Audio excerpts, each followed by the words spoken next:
حضرت حسن بصری رضی اللہ تعالیٰ عنہ فرماتے ہیں اپنی توبہ کا واقعہ، فرماتے ہیں کہ میں امیر کبیر شخص تھا اور بصرہ کے بازاروں کے اندر دکھی پریشان لوگوں کی مدد کے لیے بھی نکلتا تھا۔ ایک دن میں بازار میں جا رہا تھا کہ ایک خاتون مجھ کو نظر آئی، اتنی خوبصورت جیسے چاند کا ٹکڑا ہو۔ میں نے مسلسل اس کی طرف دیکھنا شروع کر دیا۔ اس نے کہا اما تستحی، تجھے حیا نہیں آتی؟ مجھے دیکھے جا رہے ہیں؟ کہتے ہیں میں نے کہا من کس سے حیا کر؟ تو اس عورت نے کہا فمن یعلم خائنۃ الاعین وما تخفی الصدور، اس سے حیا کرو جو دلوں کے بھید جانتا ہے، جو آنکھوں کی خیانت کو جانتا ہے، اس سے حیا کرو۔ کہتے ہیں یہ بات تو بہت بڑی تھی، لیکن اس کا حسن ایسا تھا کہ مجھے اس کے باوجود اس کی طرف رغبت رہی اور میں مسلسل اس کو دیکھتا رہا۔ اس نے پھر مجھے کہا کہ کیا معاملہ ہے کہ تم میری طرف دیکھنا چھوڑتے نہیں ہو، کون سی چیز پسند آئی؟ تو کہتے ہیں میں نے اس کو کہا کہ تیری جھیل سی آنکھوں میں ڈوبنا چاہتا ہوں اور یہ میرے لیے ایک باعث کشش ہے۔ اس نے کہا تم رکو، شاید تمہارا مطلوب پورا ہو جائے۔ میں وہاں رکا اور وہ اپنے گھر چلی گئی۔ تھوڑی دیر کے بعد اس کی خادمہ تشت کے اوپر کپڑا ڈالا ہوا ہے اور میرے طرف بڑھایا۔ کہتے ہیں میں نے جب کپڑا اٹھایا تو اس کے اندر اس کی 2 آنکھیں تھی اور اس کے اوپر لکھا ہوا تھا کاغذ کے ٹکڑے پہ لا اريد عینا یفتتن بسببها احد، میں ان آنکھوں کو رکھنا ہی نہیں چاہتی جس کی سبب سے ایک مومن فتنے میں پڑ جائے۔ کہتے ہیں کہ میں نے اپنی داڑھی کو پکڑا اور زاروں کے تار رونے لگا۔ میں نے کہا اے حسن بصری کو اس عورت سے بھی گیا گزرا، اتنا خوف اس کے سینے کے اندر؟ کہتے ہیں میں داڑھی کو پکڑ کے زاروں کے تار رویا اور گھر چلا گیا۔ ساری رات میں نے توبہ میں گزارا۔ جب صبح کا سپیدہ طلوع ہوا میرے دل میں خیال آیا جس نے اپنی آنکھیں مار دی اس سے بھی تو معذرت کر رہا ہوں، اللہ سے تو معافی ملی۔ کہتے ہیں کہ میں صبح اٹھا اور جب اس عورت کے گھر کے دروازے کے قریب پہنچا تو اس کا جنازہ نکل رہا۔ میں پھر بڑا پریشان ہوا، واپس آیا، سارا دن مشکل میں گزارا۔ رات جب میں سویا تو وہ عورت مجھے خواب میں ملی۔ میں نے کہا کہ مجھے کوئی وصیت کرو، تو اس نے کہا اذا خلوتا فاذکر اللہ، میں تجھے وصیت یہ کرتی ہوں جب تم تنہائی میں ہوا کرو تو اللہ کو یاد کیا کرو۔ وَإِذَا اصبحت وامسیت فاستغفر اللہ وتب الیہ، اور جب تم صبح کرو یا شام کرو تم استغفار پڑھا کرو اور اللہ سے توبہ کیا کرو۔ حضرت حسن بصری فرماتے ہیں کہ اس عورت کا یہ عمل مجھے توبہ کے راستے پہ ڈال لیا، پھر وہ حسن بصری زمانے کے امام اور مقتدا بنے۔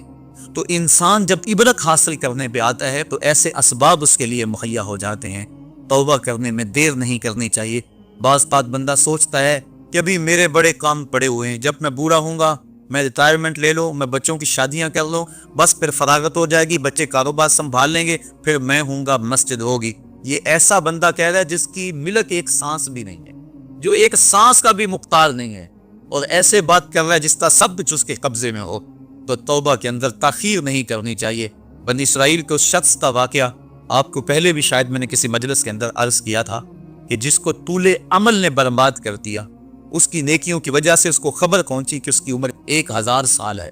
تو اس نے کہا جب میری عمر اتنی لمبی ہے تو پھر میں عبادت کی بھٹی کے اندر کیوں جلتا رہوں؟ میں 900 سال گناہ کر لیتا ہوں اور 100 سال قبل توبہ کر لوں گا اور گناہوں کی معافی چاہوں گا۔ 900 سال گناہ کرتا رہا، 100 سال جب باقی رہا، خیال آیا، پھر سوچا ابھی بڑا وقت پڑا ہوا ہے، میں 90 سال مزید گناہ کر لیتا ہوں، 10 سال قبل میں جو ہے وہ توبہ کر لوں گا۔ 10 سال رہ گئے، پھر خیال آیا 9 سال گناہ کر لیتا ہوں، 1 سال قبل توبہ کر لوں۔ جب 1 سال رہ گیا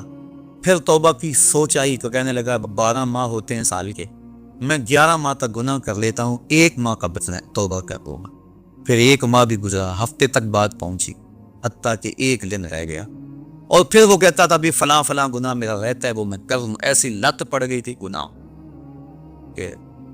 بنی اسرائیل کا وہ شخص کہ جو اس انتظار میں تھا کہ بس یہ گناہ کر لوں اور یہ گناہ کر لوں پھر توبہ کر لوں گا، اچانک موت آئی اور موت نے اس کو دبوچ لیا اور وہ توبہ کے بغیر مر گیا۔ تو طول عمل، لمبی امید کہ ابھی وقت میرا بڑا پڑا ہوا ہے، پہلے تو پتہ ہی نہیں ہے کہ وقت موجود بھی ہے یا کہ نہیں، اگلی سانس آئے گی یا کہ نہیں، دوسری بات جو کیفیت اب ہے پتہ نہیں آگے ہو یا نہ ہو۔ شیطان کو جتنی مہلت دو گے، جتنی بیماری گھر کر جائے گی، اس قدر ہی اس کا ختم ہونا مشکل ہے۔ اس لیے جب گناہ کرے تو فوراً توبہ کر لے، گناہ مٹ جاتا ہے۔ اور اگر انسان کہتا ہے کہ نہیں نہیں یہ کر لوں پھر توبہ کروں گا، تو توبہ کو مؤخر کرنا انسان کو گناہ پر دلیر بنا دیتا ہے۔ اور ایک حدیث میں آتا ہے جب انسان گناہ کرتا ہے تو اس کے دل پر ایک سیاہ نقطہ پڑتا ہے، اگر وہ توبہ کر لے تو وہ مٹ جاتا ہے، دل شفاف ہو جاتا ہے۔ لیکن اگر وہ توبہ نہ کرے پھر دوبارہ گناہ کرے تو دل پر ایک اور سیاہ نقطہ پڑ جاتا ہے، پھر وہ گناہ کرتا رہتا ہے اور دل کے اوپر سیاہی پھیلتی رہتی ہے، حتیٰ کہ ایک دن آتا ہے کہ پورا دل اس سیاہی کی لپیٹ میں آ جاتا ہے، اور جب پورا دل سیاہ ہو جائے پھر گناہ کر کے بھی اس کو ندامت اور شرمندگی نہیں ہوتی۔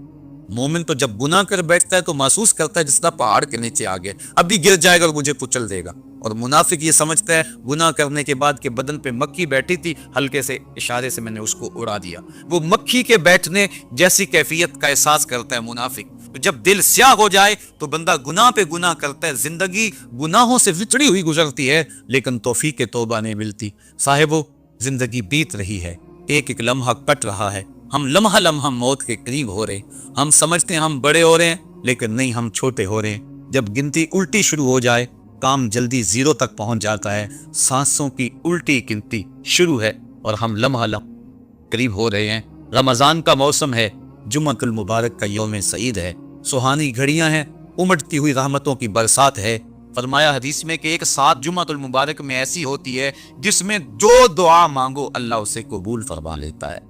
اور حضرت عبداللہ ابن مسعود رضی اللہ تعالی عنہ فرماتے ہیں کہ جس نے وضو کیا اور اچھا وضو کیا اور اس کے بعد 2 رکعت نوافل ادا کیے اور اس کے بعد دعا استغفر اللہ العظیم الذی لا الہ الا هو الحی القیوم واتوب الیہ، کہتے جس نے اس دعا کو پھر پڑھ لیا، اگر اس کے گناہ ہیں وہ سمندر کی جھاگ کے برابر بھی اللہ سارے معاف کر۔ مالک تو گناہوں کو معاف کرنے والا ہے، ہم ہی جہنم میں چھلانگے لگا رہے ہیں، لیکن وہ تو کہتا ہے آج میری رحمت کے دروازے کھلے ہوئے ہیں، اسیاں سے کبھی ہم نے کنارہ نہ کیا،